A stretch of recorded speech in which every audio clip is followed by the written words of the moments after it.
So there are three different things I wanted to share about in terms of how our reality and our information, things that we communicate about, are structured, that I think are kind of interesting. These are little musings that I sometimes have, and I thought I'd want to share these in case you find them intriguing as well. One of the things is I was watching James Burke. He did a show called Connections, and I believe it was Connections or another show he did. I was watching it online on YouTube. And he talked about how rhyming was originally popular because it was a way for people to remember things, since they did not write things down. They didn't, most people did not know how to spell and, and they didn't have pen and paper and these kind of things. So it was really a memory device. And I'd never heard that before. And I thought that was rather interesting. One thing that I had been reflecting on prior to hearing that is how so many of the songs that we're familiar with and poems, although we probably know about 1/100th as many poems, or 1/1000th as many poems more likely than songs, but that whoever's crafting in that format is using a word many times that does not best fit in that space, but it rhymes. Because you think about how huge the dictionary is and all the different words that you have available to you. And then when you limit it to the words that rhyme with two lines previous, for example, it makes it easier to make a choice. But I've reflected on how much more interesting and specific and expressive would these poems and songs be if we weren't limited by the fact that people in the past got into rhyming because they wanted to memorize things. For example, one of the early memory devices was something to the effect, you may have heard this one, I'm paraphrasing, so if you're actually about to go sailing, don't use this, but it's something like, red sky at night, sailor's delight. Red sky in the morning, sailor's warning. Something about how, probably relates to clouds and potential rainfall or something like that. But that's an example, people making up these little rhymes on stuff so they could remember useful things about the life they lead. And that has carried over into how we express ourselves creatively. And it's interesting to think about the limitations of how different songs and poems would be without our draw towards that catchy little feeling that a rhyme brings to us. Another concept I was thinking about was the arbitrary nature of an hour. Now, I used to work as a counselor, and so I would sit with people for about 55 minutes, have a little break, sit with someone else. And it was a very, arbitrary period of time, really. It's one of the things that made me question that form of interaction as the kind of healing work I wanted to do. And I transitioned into doing tarot readings, which could be of any length and whatever was called for, because some clients didn't have enough material that they were bringing to fill the hour, and it was boring to try to extract 55 minutes out of 10-15 minutes worth of material. I mean, you do it, you're paid to do it, you figure out how to do it.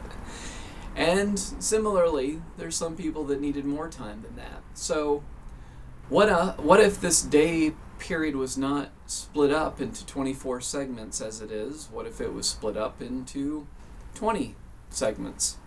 I mean, typically we have 20 fingers and toes, so that could have been chosen as a time period to split things up.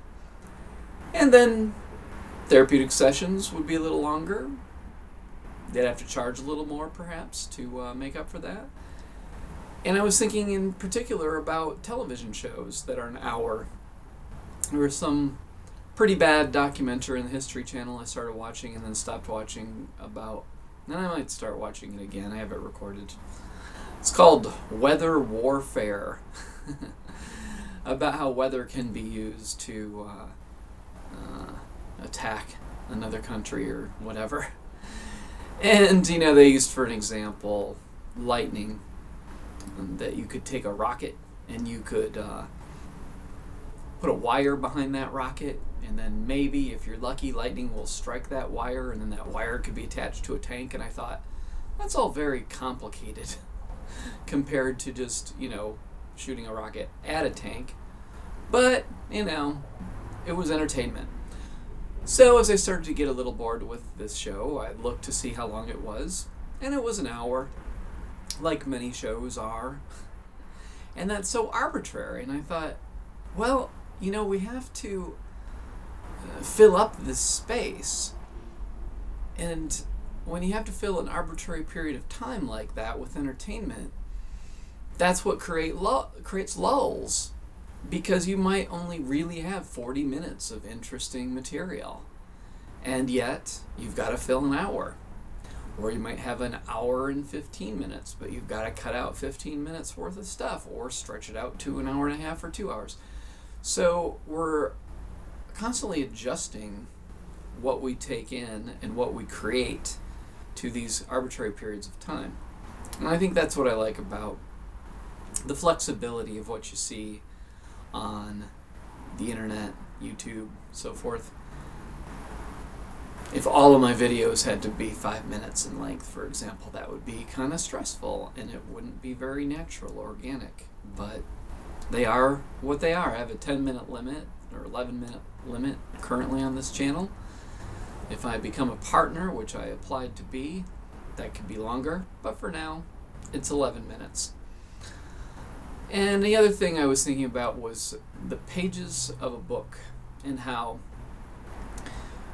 typically, you see exceptions to this now and then, but typically books are around, you know, 200, 300 pages, whatever. You know, they have to be a certain length in order to justify a certain price for the printing.